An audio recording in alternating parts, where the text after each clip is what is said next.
السلام عليكم، مساء الخير، مساء النور.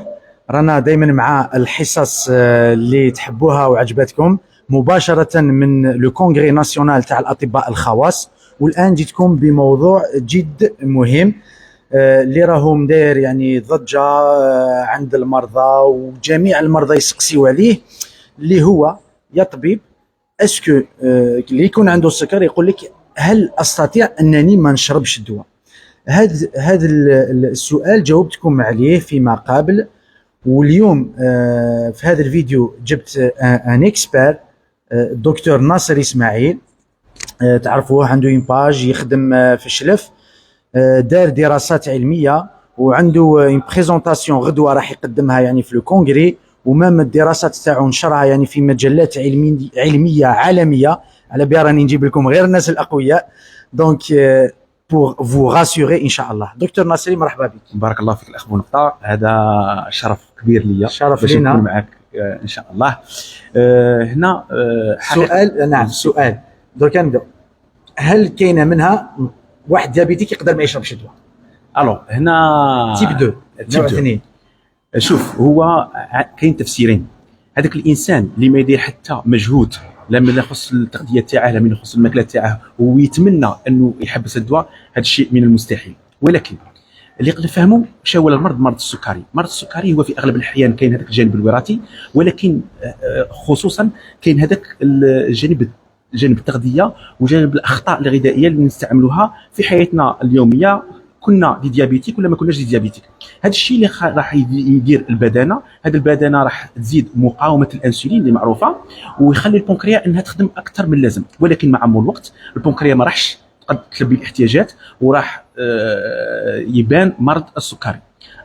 دوك حنا كون نديروا العكس، لانه الدراسه تاعي سيتادير العكس شا كنا نديروا في البدايه غادي نعاودوا نديروا، اللي هو لو كان نحسنوا من النمط الغذائي. بزاف الناس يحسبوا لو ريجيم. دي في راسك باللي لو ريجيم جوستومون هذا اسمح لي دكتور ناصري، اسمع رانا في الحوار. جوستومون دركا الناس كي تسمع كلمه الريجيم تخاف. داكور، درك انت هي الاجابه معروفه، درك نوصلوا ليها بصح. جوستومون واش هي لا كونتر بارتي من الدراسه تاعك؟ فهمني. الو اي واحد نهضروا على الريجيم بيان سور راح يخاف، لانه كاين شيئين.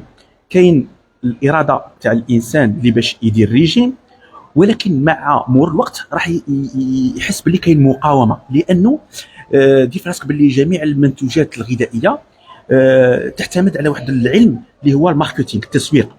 اللي هذا الشيء تلقاه باريزون في التلفزه ولا في الانترنت، ولا اغلبيه الاحيان كاين مضادات اشهاريه اللي راح تحفز. وتصرانا في حياتنا انك تروح للسوبرات باش تشري شي صوالح، تشري كل شيء ما عدا الحاجه اللي رحت على جالها، وتعاود تولي.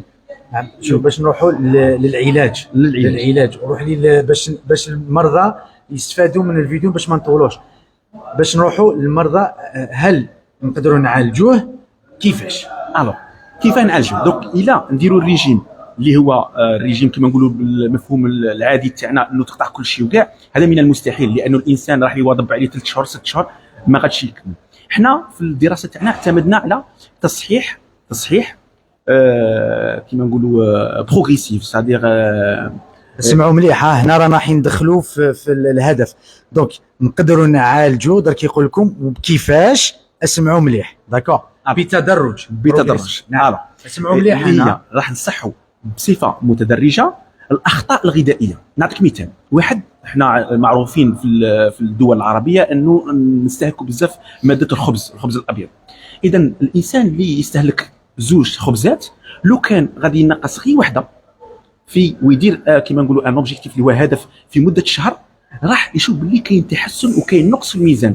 هذا النقص في الميزان راح يكون ناتج عليه انه غادي مقاومه الانسولين تنقص. من مقاومه الانسولين تنقص، لو بنكرياس راح شويه يسترجع الخدمه تاعه، وغادي بشويه ما غاديش الانسان ما يلقش يخمم باللي انه في شهر ولا شهرين غادي يحبس الدواء تاعه، ولكن بصفه كما نقولوا اون بروغريسيف، صديق كي قلت بطريقه بالتدرج راح تكون كاينه نتيجه. حنا في المقال ولا في الندوه ولا في الدراسه اللي غادي نبريزونطوها غدوه ان شاء الله، عندنا ان كاريال، سيتادير هما كاع دي كاريال، ولكن عندنا واحد اللي هبط من كان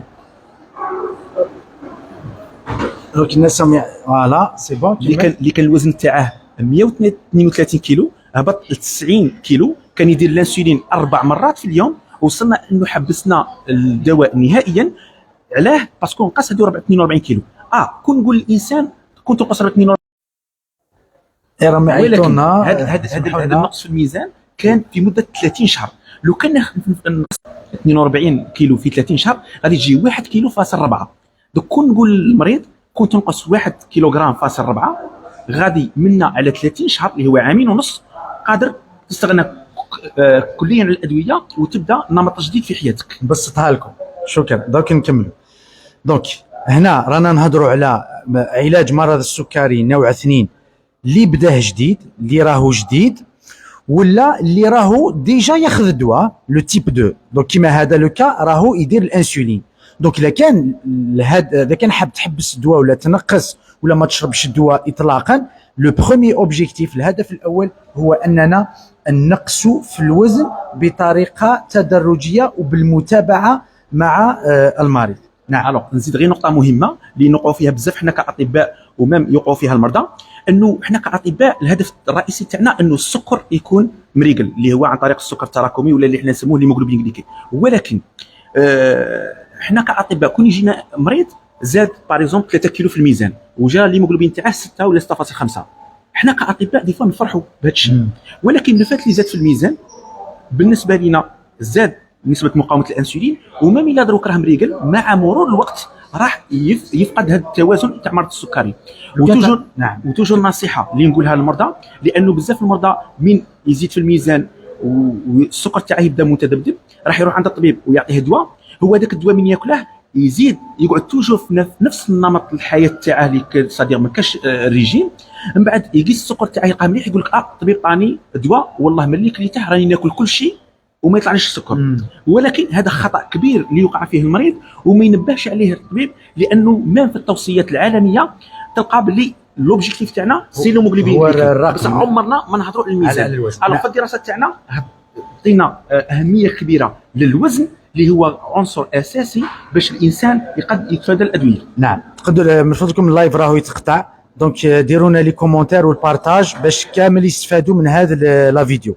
دكتور ناصري في اجابات مختصره، شحال اذا كان تقدر تعطينا ارقام تاع عدد المرضى اللي عندك حبست لهم دواء ولا نقصت لهم؟ كاينين سا اكزيست؟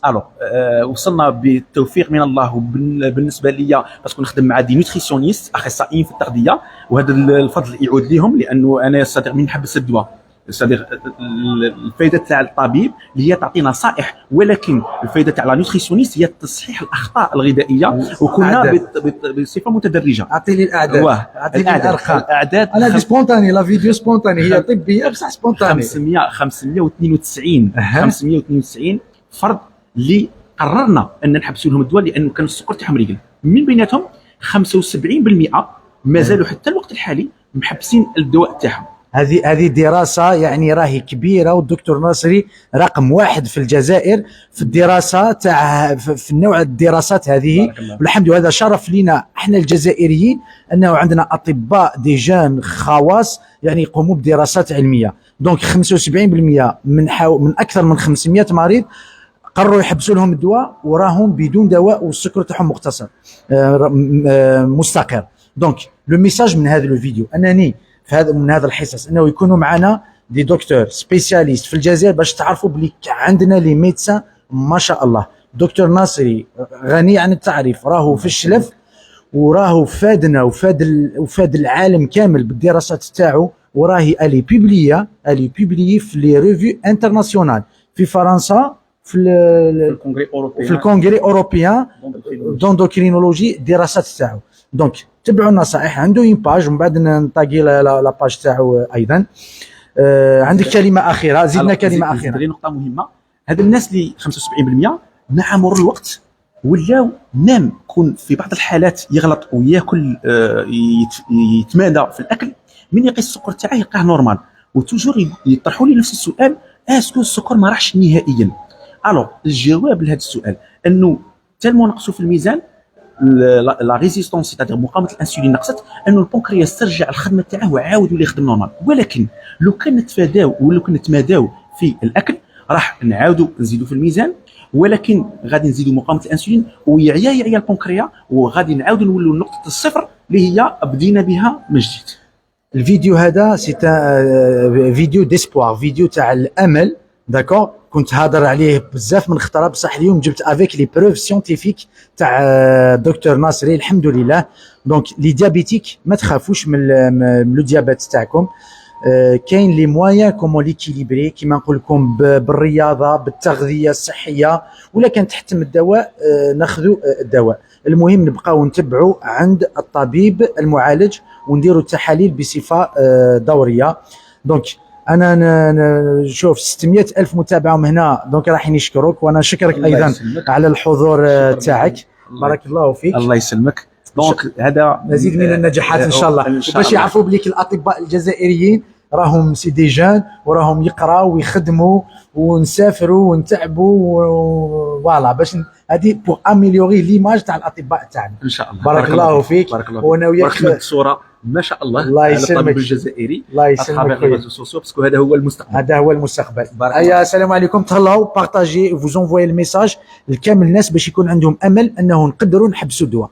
السلام عليكم.